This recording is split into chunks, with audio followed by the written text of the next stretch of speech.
Olá, a partir de hoje estaremos iniciando em nosso canal uma série de vídeos explicativos sobre o neoliberalismo. Antes de falarmos de suas características, resolvi dedicar este primeiro vídeo à sua história. Como surgiu o neoliberalismo? Você poderia me perguntar por que escolhi esse tema. É simples. Para entendermos como funciona a economia capitalista e o que isso nos afeta enquanto trabalhadores e como isso determina as ações políticas dos diversos partidos políticos. Dessa forma, nos vacinamos contra os discursos demagógicos dos políticos pilantras. Antes de iniciarmos a nossa conversa, gostaria de pedir a você para se inscrever no canal, dar aquele joinha e compartilhar este vídeo com os seus amigos. O neoliberalismo significa novo liberalismo. Portanto, precisamos entender primeiro como e quando e por que surgiu o pensamento econômico liberal. O liberalismo, como um pensamento econômico, ele tem como base as ideias de John Locke. E ela passa a ser difundida entre os séculos XVII e século XVIII. Ele defende, por exemplo, que a propriedade ela é resultado do trabalho do homem, né? E ela não pode sofrer interferência do Estado. Lembremos que o Estado existente à época era o Estado monarco absolutista, né? Que representava um entrave, né? Para os interesses da nascente burguesia.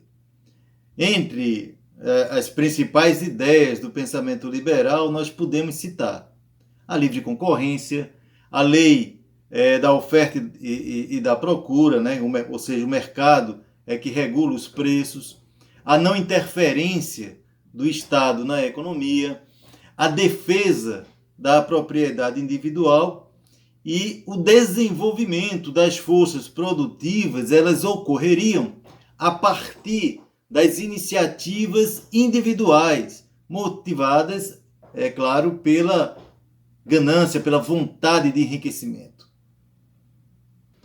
Nos próximos vídeos poderemos analisar cada ideia aqui exposta, mas este ainda não é o momento. Bom, continuando, veja que tais ideias servirão de base para a formação de um novo sistema econômico e de uma nova classe social em ascensão, a burguesia. Um novo sistema incompatível com as monarquias absolutistas. E este é um período que eclode as revoluções burguesas, com destaque para a Revolução Francesa em 1789. Com isto, nasce um novo Estado, o Estado capitalista ou Estado burguês, que servirá, né, aos interesses da classe vitoriosa.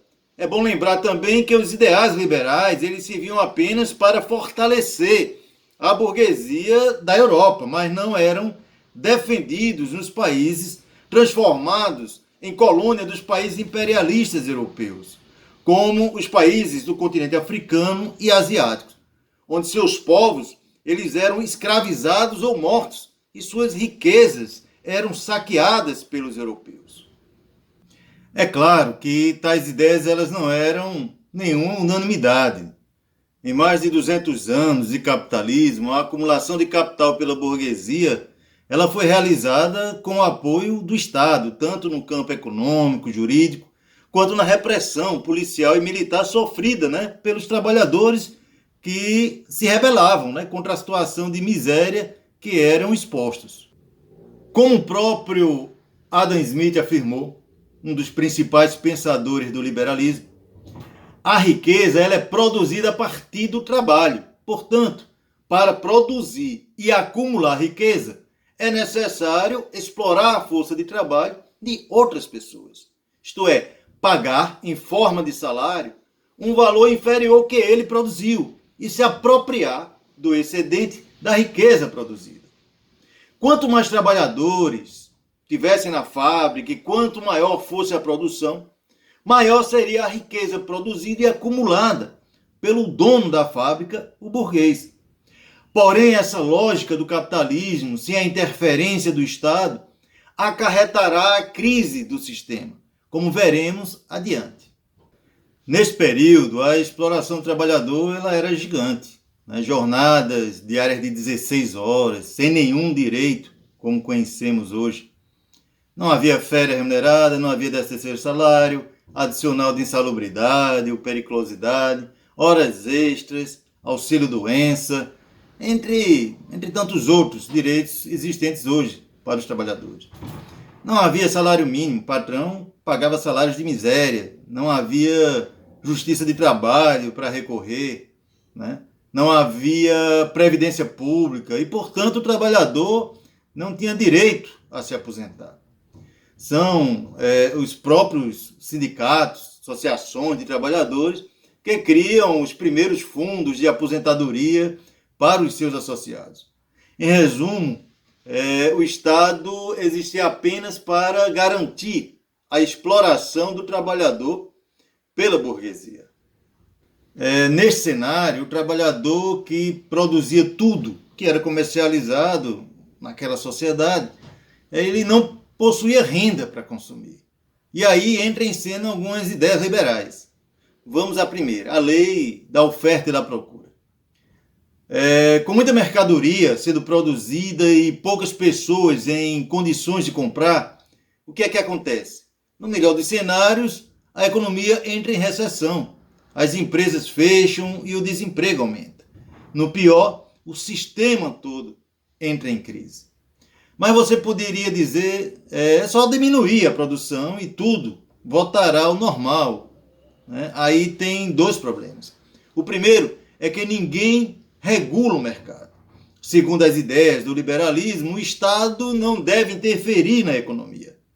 É o indivíduo que decide o que, quanto e onde investir, a partir de um desejo de enriquecimento. E segundo, o capitalismo, para se desenvolver, ele requer crescimento contínuo. Bom, se eu não posso diminuir a produção, eu posso ampliar o mercado consumidor, melhorando o rendimento e as condições de trabalho dos operários e trabalhadores em geral. Bom, para que isto ocorra, é necessário que o Estado passe a interferir no processo econômico, fazendo leis que favoreçam os trabalhadores, como a instituição, por exemplo, de um salário mínimo, né? Vantagens pecuniárias, como férias, 13º, né? Cria uma estrutura que fiscalize e processe setores da burguesia que desobedeçam às leis, né? Isso vai, claro, na contramão das ideias liberais e reduziria, né, a mais-valia extraída do trabalho dos operários, ou seja, diminuiria o acúmulo, né, de capital por parte da burguesia. Bom, mas como a lógica capitalista ela se baseia na acumulação de capital, explorando a mão de obra dos trabalhadores, mais cedo ou mais tarde essa crise vai bater a porta. E essa crise ocorreu em 1929, na quebra da Bolsa de Valores de Nova York. A crise americana ela rapidamente espalhou-se, né, pelo mundo, já que os Estados Unidos, como país capitalista mais desenvolvido do planeta, ela possui relações comerciais em todo o mundo, né? O Brasil, por exemplo, ele entra em crise porque o nosso principal produto de exportação, que era o café, né, que era exportado, né, em boa parte para os Estados Unidos, ele fica encalhado nos portos, né? O governo brasileiro decide comprar parte deste café e queimar, né, para que o preço ele não despencasse. A crise de 1929, que afetou o sistema capitalista em todo o mundo, ela foi decisiva, né, para que surgisse com força economistas burgueses como John Keynes, que defendiam uma maior participação do Estado na economia. Essas ideias elas ficaram conhecidas como pensamento keynesiano, que irei detalhar depois. As medidas econômicas e sociais adotadas pelo presidente Franklin Roosevelt dos Estados Unidos basearam-se nas ideias keynesianas. Como disse anteriormente, para enfrentar a crise de superprodução, é necessário diminuir a produção e aumentar o mercado consumidor para que a balança entre em equilíbrio. Nesse sentido, o governo americano, ele compra a produção agrícola, né, e queima, para que não houvesse uma queda maior nos preços e uma quebradeira geral do setor agrário. Ele desvaloriza o dólar para tornar as exportações mais competitivas. Ele realiza empréstimos bancários para evitar a falência do setor financeiro. Ele realiza grandes investimentos em obras públicas, principalmente em estradas e no setor elétrico, né, para diminuir o desemprego que assolava o país. Ele cria, né, o sistema de seguridade social com destaque para o seguro-desemprego e a Lei de Seguridade Social de 1935, dando mais tranquilidade dessa forma aos trabalhadores que estão desempregados, joga dinheiro na economia e aumenta dessa forma o mercado consumidor. Ele garante o direito à organização sindical para diminuir as tensões sociais existentes entre trabalhadores e patrões. Enfim, o Estado ele é chamado a consertar o estrago, né, causado pelo livre mercado. Este pensamento econômico ele é adotado nos Estados Unidos até as décadas de 70, década de 80 do século passado, quando é substituído pelo pensamento neoliberal, que trataremos no próximo vídeo. Durante este período, os países europeus eles travam duas guerras mundiais, o que os leva a crises que necessitam da intervenção do Estado na economia. O modelo keynesiano ele é adotado na Europa com o nome de Estado de Bem-Estar Social. Além da recuperação econômica, a burguesia dos países europeus adotam a legislação trabalhista que beneficiava os trabalhadores. Porém, sempre é bom lembrar a influência da Revolução Russa de 1917 para a adoção dessas medidas, né? O medo da burguesia europeia de que os trabalhadores pudessem se rebelar contra o sistema, influenciado, claro, pela experiência russa, né? E os avanços sociais, trabalhistas, conquistados pelos trabalhadores daquele país, né? Que é um dos principais fatores para a adoção do estado de bem-estar social na Europa. Tanto é verdade que, com o fim da União Soviética e a adoção, né, do modelo neoliberal, durante as décadas de 80, 90, a burguesia europeia ela vai à ofensiva, retirando direitos conquistados pelos trabalhadores e buscam enfraquecer os sindicatos, acabando com o estado de bem-estar social. Bom, mas isso nós vamos conversar em outro vídeo.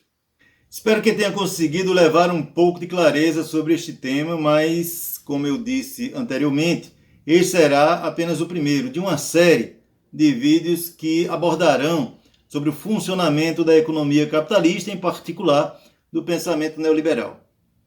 No próximo sábado, continuaremos nossa conversa. Espero ver você de novo. Eu vou ficando por aqui. Se você gostou deste vídeo, dê um like, compartilhe com seus amigos. E se você quiser, né, nos dar um apoio e assistir outros vídeos do canal, inscreva-se no canal.